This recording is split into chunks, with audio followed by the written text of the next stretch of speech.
Have you ever looked in the mirror and felt unsure of your worth? Or tried something new and heard a small critical voice inside saying, "Who do you think you are?" If that sounds familiar, you're not alone.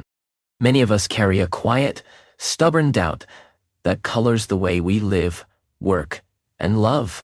The good news is that self-esteem is not a fixed trait. It is a skill. It can be learned, practiced, and strengthened. Welcome to Better Self, the channel where we help you grow as a person while practicing clear, simple English. Here, we combine practical personal growth tools with language learning so you can feel better and sound better. Today, we will explore a deep, practical guide to building self-esteem. We will move step by step through habits, stories, and exercises you can use right away. Each chapter is like a small training session for your inner life. Read or listen slowly, pause when you need, and try the short prompts that appear naturally in the chapters. This is not a quick pep talk. This is a road map. But we will look at the roots of self-esteem, how the mind talks to itself, how small wins shape belief, how boundaries protect value, and how resilience, posture, and honest relationships lift us up. We will use stories of real people and clear analogies to make each idea memorable. If your English is not perfect, that is fine. The language here is simple and calm. Take your time, repeat phrases, and enjoy this practice. Let's begin. Each chapter builds on the last. You can listen to one chapter a day and try the practices. Over time, these small habits will grow into a firmer, kinder sense of self. Now, breathe, relax your shoulders, and open your mind. We start with the foundation. What self-esteem really is. Chapter 1. What self-esteem is and what it is not. Self-esteem often feels like a single thing, but it is actually many things woven together. At its simplest, self-esteem is the way you value yourself. It is the inner sense that you matter, that you deserve care, and that your actions count. But self-esteem is not the same as arrogance. It is not a loud claim to be better than others. Instead, healthy self-esteem is quiet confidence. It lets you accept praise without becoming full of yourself, and it lets you accept criticism without losing your ground. Think of self-esteem like the soil in a garden. Soil alone is not a plant, but it supports everything that grows. Rich soil lets seeds become strong plants.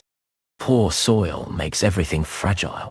Your beliefs, habits, and relationships are like seeds in water.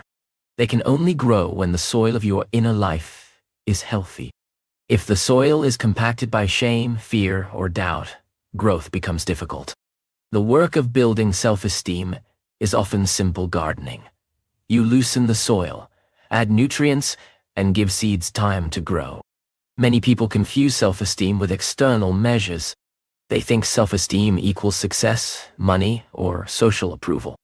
But if your sense of worth depends mostly on external things, it will rise and fall like the weather. True esteem comes from a few steady sources, clear values, consistent action, and a compassionate inner voice. When you know what matters to you, act in small, steady ways toward those values, and treat yourself like a friend when you make mistakes. Your self-esteem grows reliably. Let me tell you a story. A woman named Maria always believed she was not good at public speaking. She avoided it for years, and each time she said no to a chance to speak, her feeling that she was not a speaker grew stronger. One day, a colleague invited her to present a short part of a meeting. Maria accepted, not because she suddenly believed she was great, but because she decided to try something small. She prepared for 10 minutes and spoke for 3 minutes. The room was quiet and respectful. Afterward, someone thanked her and said her point was helpful. That small experience did not make Maria think she was a world-class speaker, but it loosened the belief that she could never speak. Over time, a few small moments like that changed how she saw herself. She learned that ability grows with experience, and that the habit of avoiding kept her stuck. This example shows two important ideas.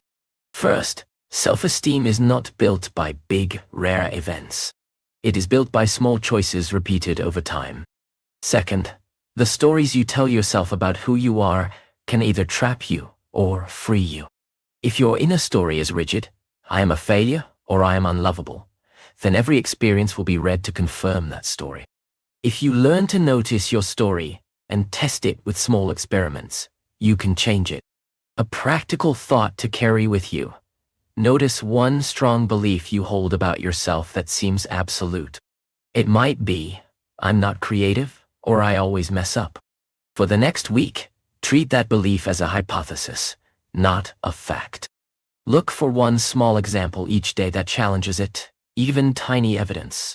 If you're not creative, maybe you took a photo you liked, or you cooked a new recipe that tasted good. Collect those small counterexamples. Like seeds dropped into richer soil, they start to sprout a different story. Finally, remember that self-esteem has two sides, acceptance and growth. Acceptance means you can be kind to yourself in the present moment, even with flaws. Growth means you can also work toward improvement. These are not opposites. They work together. When you accept yourself, you can try things without fear. When you try and learn, you grow. That cycle, acceptance enabling action, action building competence, creates stable, lasting self-esteem. Chapter 2. Where low self-esteem usually begins. To change something, it helps to see where it started. Low self-esteem often comes from early experiences, but it also comes from adult habits. Many people can point to moments of criticism, neglect, or comparison from childhood that shaped how they saw themselves. Maybe a teacher said, "You could do better if you tried," with a tone that felt like disappointment. Maybe a parent compared you to a sibling. These moments may seem small, but they can leave lasting impressions if they become the most repeated stories in your life. Children internalize feedback in vivid ways because they are still learning how the world works. But early experiences are only part of the story. Low self-esteem also grows over time in quieter ways. Repeated failures, long periods of stress, and the slow drip of social comparison can weaken confidence. For instance, someone who faces rejection at work repeatedly might begin to see themselves as unworthy, not because one event proves that, but because the pattern creates a narrative. My ideas are not good enough. That narrative then filters future moments, making it more likely to notice failure and ignore success. Culture and media also play a role. We are constantly shown images of success, beauty, and achievement. Social media often presents edited highlight reels. When we compare our full, messy lives to someone else's best moments, we can feel lacking. This is a slow, steady pressure that chips away at confidence. Recognizing the source helps. When you feel small after scrolling, that feeling is not a personal failure. It is a normal reaction to a distorted view of reality. Relationships in adulthood are powerful influencers too. A critical partner, a demanding boss, or a passive friend can shape your sense of value. If someone consistently dismisses your feelings or uses sarcasm to undermine you, your inner soil grows compacted again. Toxic people do not only hurt you in the moment, they plant seeds of doubt that grow with time. Getting distance from that negativity is not selfish. It is necessary for health.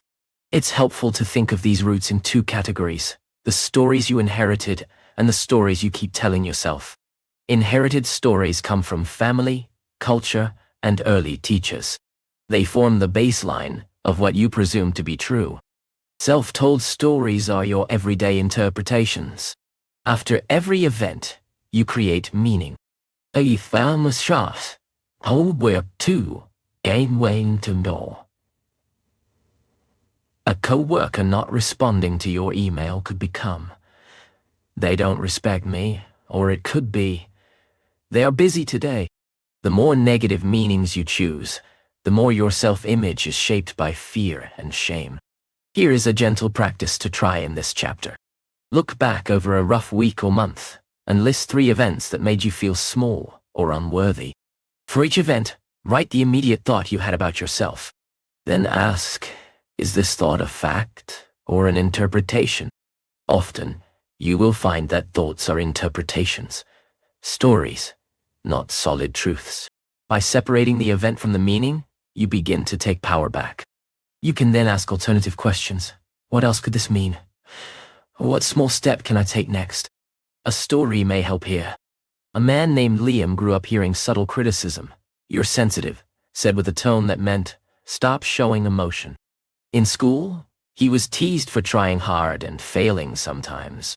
By his 20s, Liam labeled himself as fragile and avoided risks. In therapy, he began to collect evidence of resilience. Times he comforted friends. Times he kept trying after a setback. Times he completed small difficult tasks like paying bills on time. Building a ledger of actual deeds, not opinions, slowly shifted his view. He stopped being defined by old phrases and started being defined by choices he made now. Understanding roots gives you a map. While be free, you cannot change the past, but you can change what you plant today. That means choosing new actions, new interpretations, and sometimes new people to be near. Over time, those choices will grow a different garden, one that nourishes confidence instead of stifling it. Chapter 3. The Power of Inner Dialogue. The voice inside your head speaks more often than the voice of others. That inner dialogue shapes mood, action, and self-worth in big ways. For many people, the inner voice is a harsh critic, quick to point out flaw and failure. It says things like, "You always mess this up," or "Why did you even try?" The tricky part is that the inner voice often feels automatic, like a fact you cannot change. Yet this voice is a habit, and habits can be trained. Imagine your mind as a radio with different stations. One station plays criticism and fear, another plays encouragement and curiosity, and another might be silence or simple observation. You do not have to listen to the worst station all the time. With practice, you can change the station, or at least lower the volume of the critic and boost the volume of the ally. The inner critic often uses 3 methods: exaggeration, personalization, and mind reading. Exaggeration takes a small mistake and blows it into catastrophe. One missed deadline becomes proof that you are incompetent. Personalization makes everything about you. If someone is short with you, personalization turns it into, "They don't like me," rather than considering other reasons. Mind reading assumes you know what others think and that it's negative. Recognizing these patterns is the first step to shifting them. One useful tool is to treat your thoughts like weather. They come and go. When a critical thought appears, name it. Say to yourself, "There's that critic again." Naming reduces its power. Another helpful method is to ask, what is a kinder, truer response? If the thought says, "You failed at this," a kinder response might be, "You tried something hard. What can you learn?" This doesn't mean lying to yourself. It means creating a balanced, realistic response that supports growth. A short exercise to try. For 1 week, notice one negative thought each day and write it down. Then write a neutral or kinder alternative. For example, if you think, "I always mess up introductions," try, "Sometimes introductions are awkward. I can prepare a few lines next time." Over time, this practice rewires the automatic pathways in your brain. It is like training a muscle. You pull a weight fewer times in a new way, and the muscle changes shape. Stories help make this concrete. A young teacher named Aisha felt imposter syndrome when she entered the classroom. Her inner voice said she was too young to teach. Each time a student asked a question she couldn't answer immediately, the critic leaped in. She began a habit of pausing, taking a breath, and saying silently, "I can learn this with my students." She also prepared a small set of phrases. "Let's look at that together, or I will find a clear example and bring it tomorrow." Those simple scripts gave her a way to respond without self-blame. Her inner voice became less savage and more curious. Another small tactic is to create a short list of evidence against the critic. 3 small successes you had recently. Keep this list somewhere visible. When the inner voice attacks, read that list and allow the facts to counter the drama. Over time, facts matter more than the loudness of fear.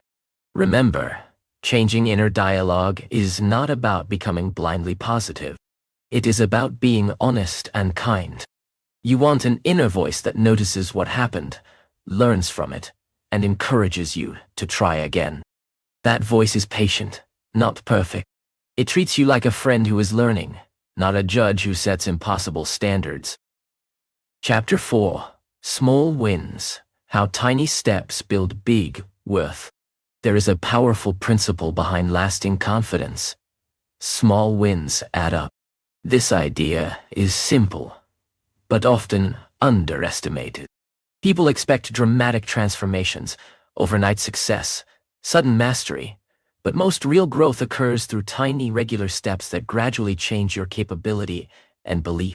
Think of self-esteem as a bank account. Each positive action deposits a small amount. Each negative self-attack withdraws. If you make small, consistent deposits, your balance grows. The value of small wins is not only in the action itself, but in what the action tells your brain. Every time you complete something, your mind notes, "I can do this." Those notes accumulate into a ledger of competence. To use small wins effectively, break goals into pieces that you can complete in a short time. If your goal is to get fitter, start with 10 minutes of walking 3 times a week. If your goal is to write, aim for 100 words a day. The first wins must be easy enough to achieve, but meaningful enough to count. A habit that is too hard will fail and reinforce doubt. A habit that is too easy will not feel significant. The sweet spot is a stretch that is doable. A story might help. David wanted to improve his public speaking. He imagined a stage and froze. Instead of aiming for a keynote, he began with a small step. He joined a small group where everyone practiced for 2 minutes. He showed up and set a simple goal: speak for 2 minutes about something he cared about. Each week, he added 30 seconds or tried a different structure. These tiny steps built skill and evidence. After 6 months, David felt comfortable leading a 20-minute workshop. Each small success rewired his belief from "I can't" to "I can learn." Another important point is to celebrate small wins. Celebrating does not need to be dramatic. It can be a quiet moment of acknowledgement. "I showed up today."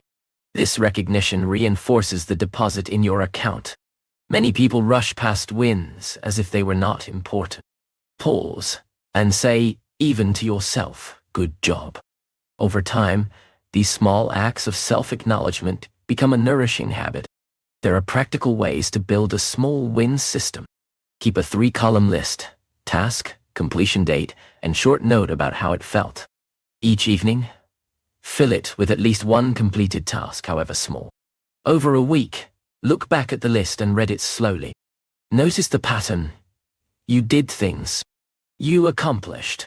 This simple archive becomes a force against your inner critic. Small wins also help with motivation. Motivation is not constant. It comes from action. Often, doing the first small step creates momentum. You do something for 5 minutes, and suddenly the task feels more doable, and you continue. This is the power of starting small. Action creates confidence, not the other way around. A final thought: small wins are a long-term strategy, not a quick fix.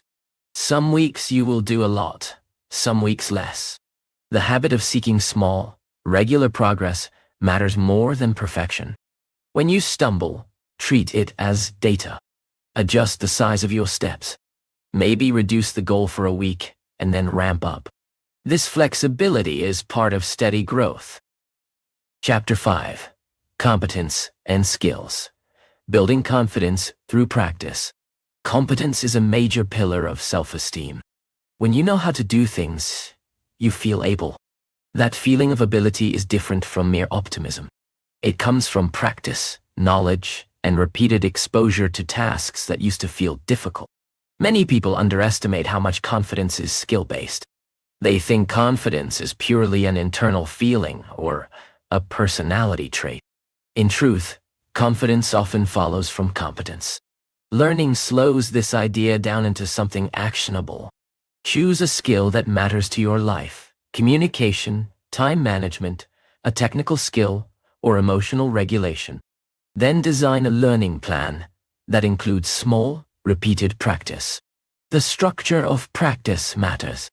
Short, focused sessions with clear feedback are more effective than long, unfocused hours. If you want to improve at conversations, practice active listening with one person each day for 5 minutes. If you want to code, write one small function per day. The aim is not perfection, it is steady improvement. Skill practice also turns ambiguity into predictability. Uncertainty breeds fear.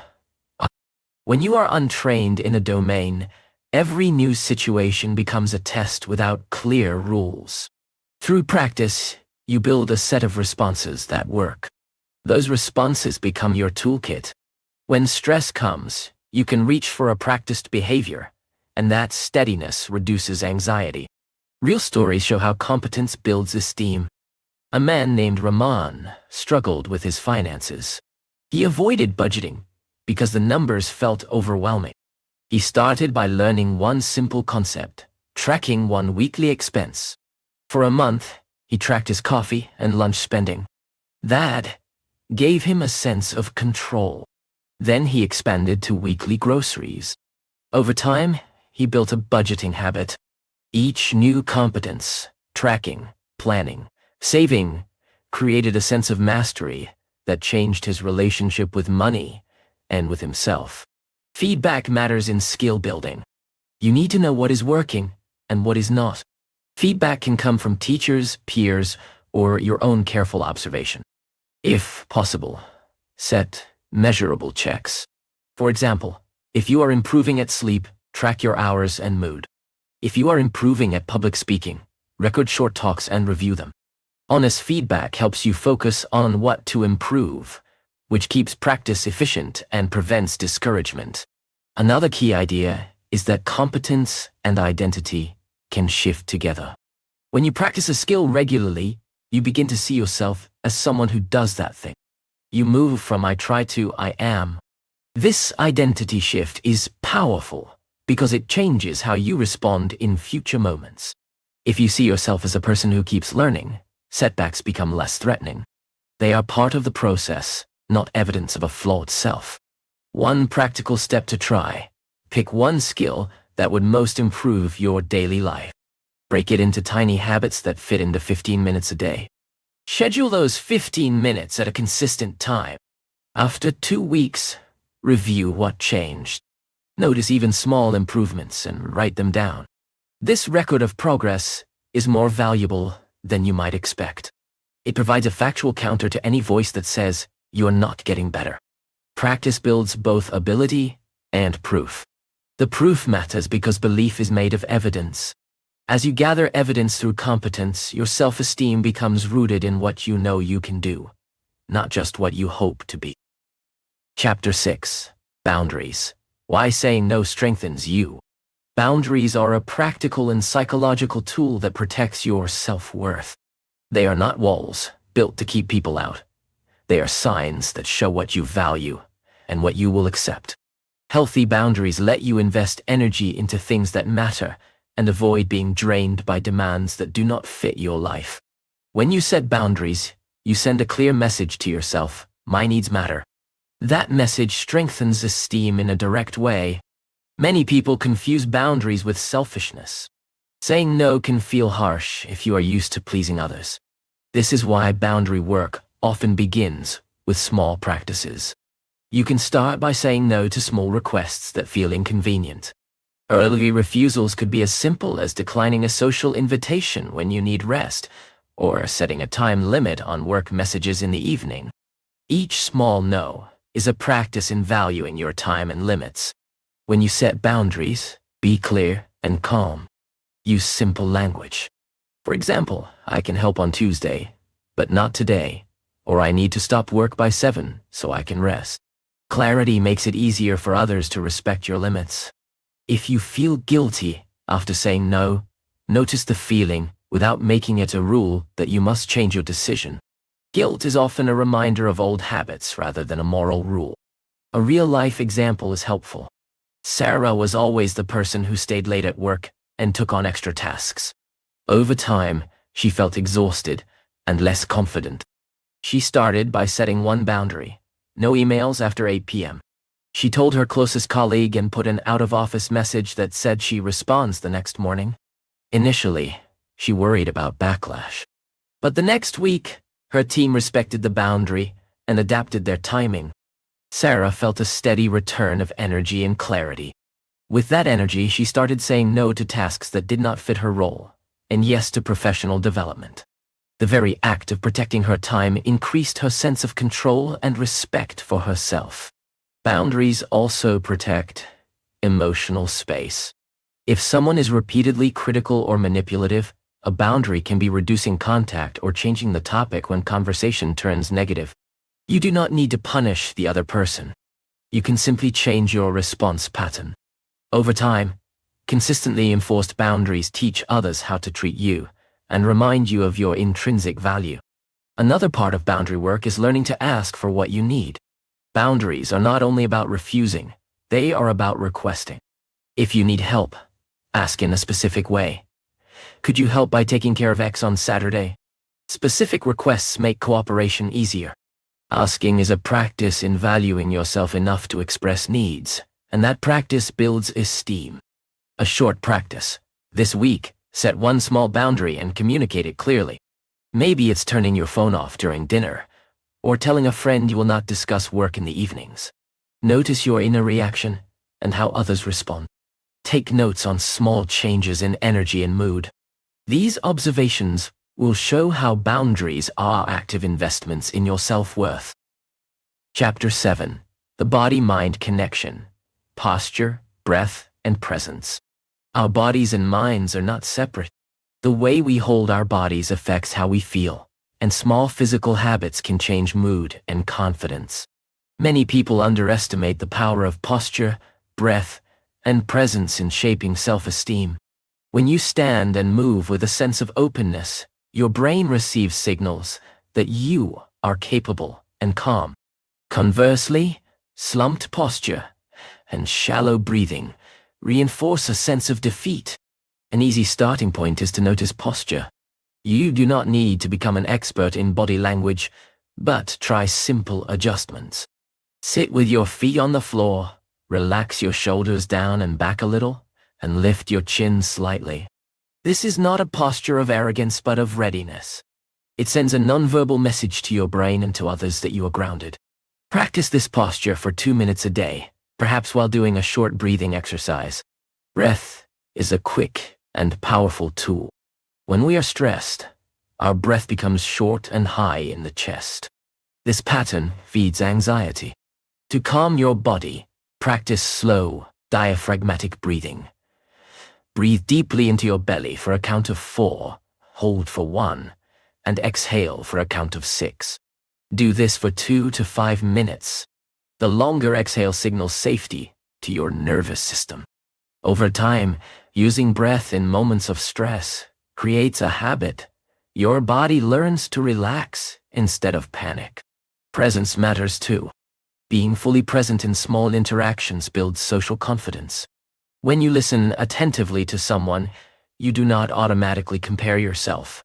Presence reduces internal chatter and creates a space where both people feel seen. Being seen and responding genuinely reinforces the sense that you matter in the world. A story to make this practical. Ken was someone who tended to hunch over his laptop for hours. He felt tired and smaller than his colleagues. He started a short routine. Every hour he stood up, stretched, and took 3 deep breaths. He also added a 2-minute poised posture break before calls. Colleagues noticed a change. He sounded clearer and more assured. Ken himself felt slightly taller. It sounds small, but small changes in bodily habit can create ripples in self-perception.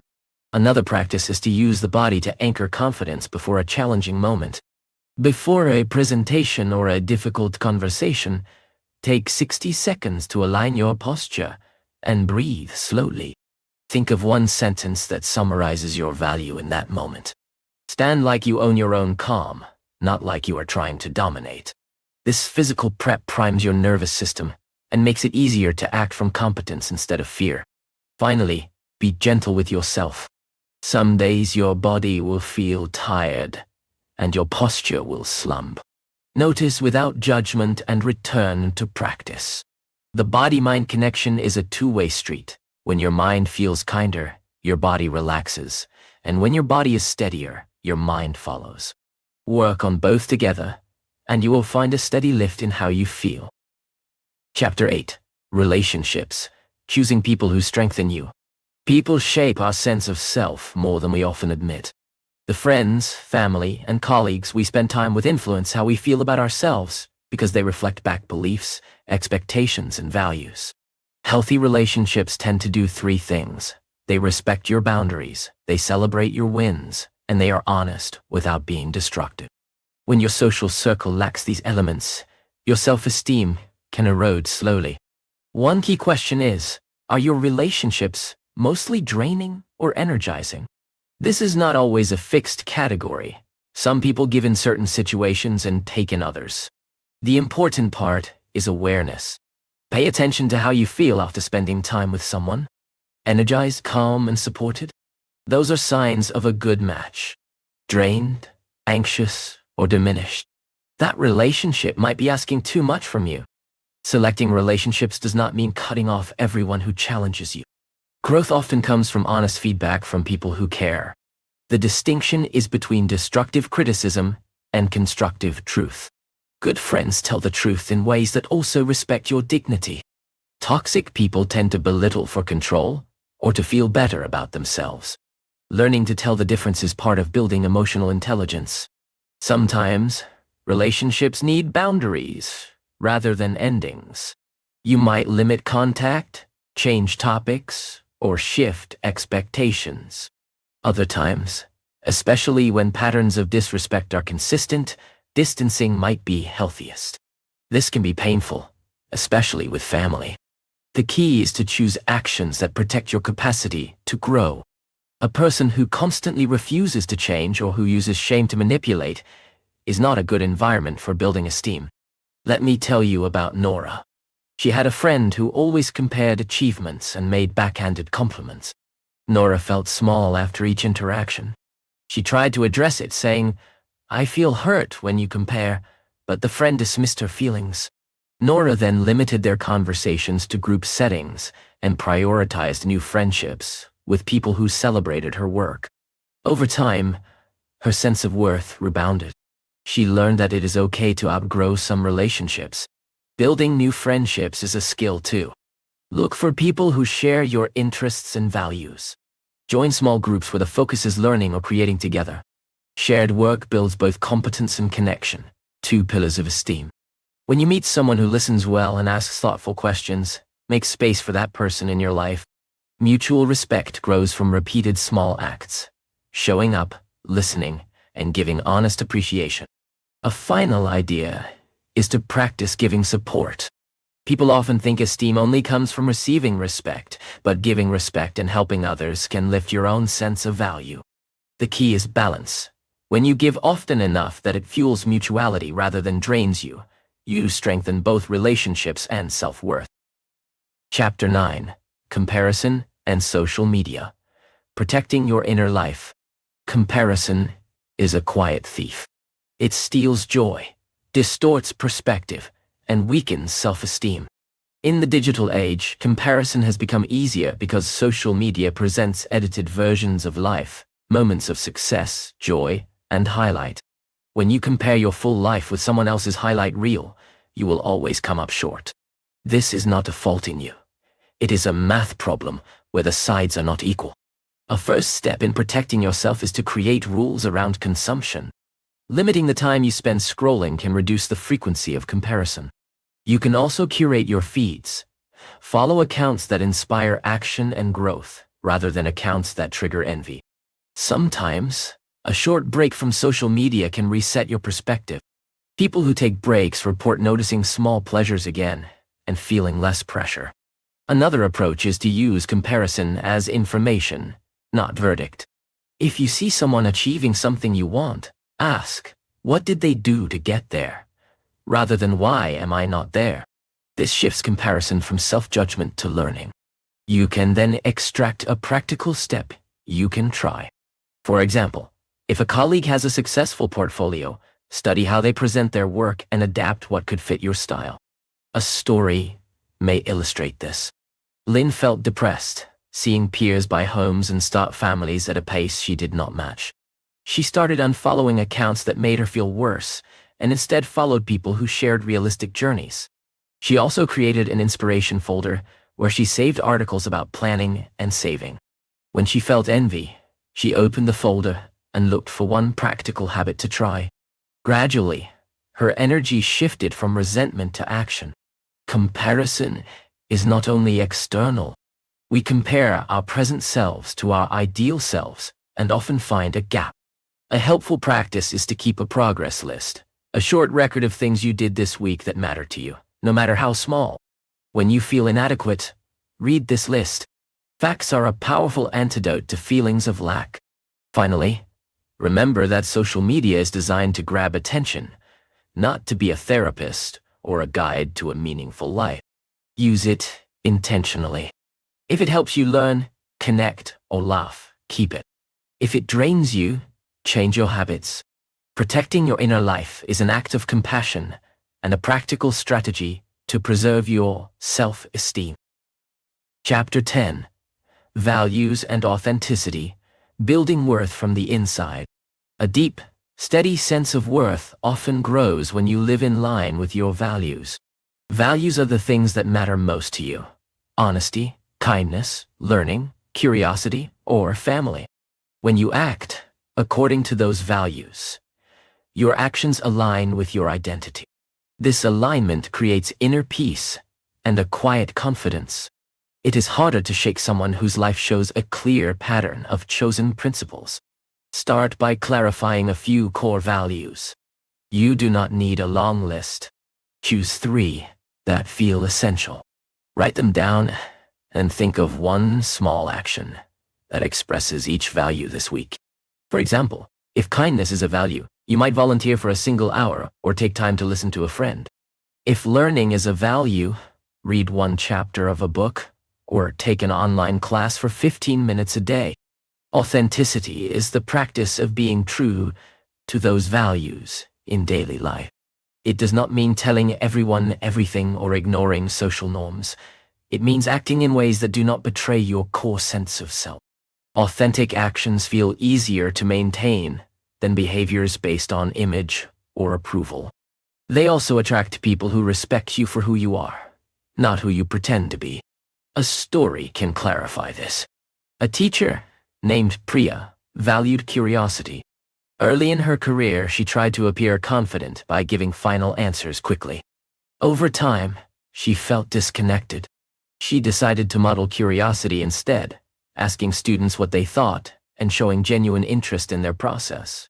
Her classroom became lively, and she felt more fulfilled. Her esteem rose because her actions matched her inner values. Living with values sometimes requires small sacrifices. You may say no to a job that pays more but violates your ethics, or you may choose a quieter life that allows time for hobbies you love. These decisions can feel scary in the short run, but they build a stronger, more resilient sense of self, because your life becomes a proof point of your beliefs. A practical way to practice values is to do a weekly values audit. At the end of each week, ask, what did I do that was in line with my values? What did I do that was not? Use this audit to plan one small change for the next week. Over time, this steady alignment creates a life where your actions support your worth. Resilience is the capacity to bounce back after a setback. It is not the absence of pain, but the ability to move through it and learn. Resilient people do not avoid failure. They face it, learn from it, and continue. Building resilience strengthens self-esteem by showing you that you can survive rough times and continue to act. One key element of resilience is reappraisal, reframing setbacks as data, not identity. When something goes wrong, ask, what can I learn from this, rather than what does this say about me? This shift prevents a single event from becoming a permanent label. It creates curiosity and problem solving, which are empowering. Social support is another pillar of resilience. When you share your struggles with trusted people, you get perspective, help, and comfort. You also break the lonely loop of self-blame, which can deepen doubt. Choosing who you lean on matters. Reach for people who will listen and encourage learning, not those who will magnify shame. A personal story is useful here. Mai launched a small business and faced early failure, low sales and discouraging reviews. She felt devastated. Instead of quitting, she reached out to a mentor and a group of other small business owners. They provided honest feedback and concrete suggestions. Mai experimented with changes, learned slowly, and eventually found a market fit. The failure was painful, but it became a teacher, not a sentence. Her resilience grew because she framed the setback as a step, not an end. Practical habits build resilience. Keep a log of challenges and what helped you get through them. Over time, you will see patterns. What coping strategies work, which people help, and what thinking styles support recovery. Build a resilience toolbox. Quick breathing exercises, a list of supportive contacts, a short self-soothing routine, and a problem-solving prompt you use in stress. Finally, cultivate patience. Recovery is rarely fast. The mind heals in steps. Celebrate small rebounds. Each step away from fear and toward action deposits more evidence of your capacity to adapt. Resilience and self-esteem reinforce each other. The more you recover, the more you trust yourself to handle future difficulty. We have walked through a full map of how to build self-esteem, understanding what it is, seeing where low esteem comes from, reshaping your inner dialogue, creating small wins, practicing competence, protecting boundaries, aligning body and mind, choosing nourishing relationships, limiting destructive comparison, living by your values, and building resilience. Each chapter offered simple, practical steps you can try today, often small practices that add up over weeks and months. Remember, self-esteem grows like a garden. It needs regular care, patience, and a few brave experiments. You do not need a sudden transformation. You need steady, consistent actions that reflect the person you want to be. Try one small habit from this script for 1 week. Notice what changes. Keep a list of what you did and what it taught you. Over time, the small deposits will become a firm foundation. You are worth the effort. Not because you must prove it to anyone, but because you deserve a life that reflects dignity, growth, and kindness toward yourself. If this video helped you, subscribe to Better Self for more clear, gentle lessons that combine personal growth with English practice. Take one small step today. Stand tall, breathe deeply, and do something tiny that shows you matter. I will see you in the next chapter of your growth.